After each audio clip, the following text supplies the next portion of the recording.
Forcella Le Rosa, a poco più di 2000 metri all'interno del Parco Naturale delle Dolomiti d'Ampezzo, è alla scoperta di un piccolo gioiello che questa forcella nasconde. Casera Le Rosa, poco conosciuta perché ben nascosta all'interno di un alpeggio meraviglioso.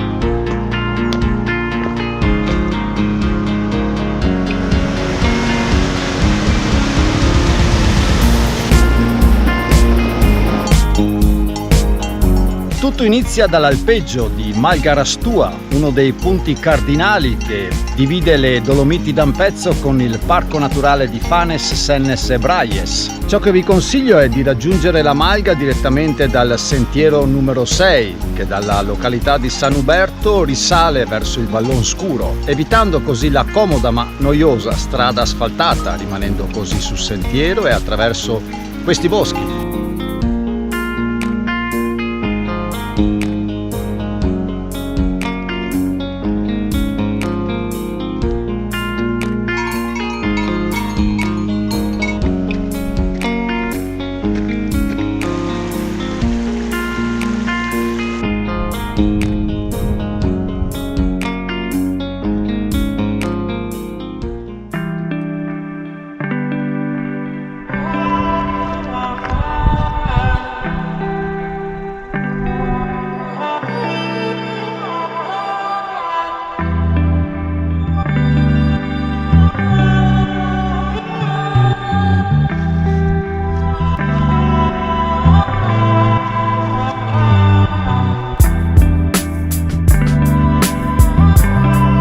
La famigliola al completo, mamma, papà e cucciolo.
Questo è un luogo un po' particolare, è un ex cimitero austriaco della guerra del 15-18.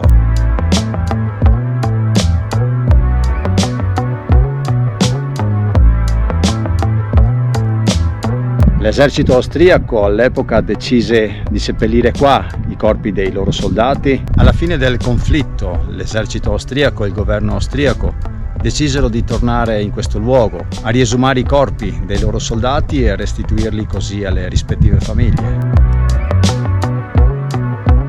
E in corrispondenza di questo luogo Forcella Le Rosa a 2020 metri.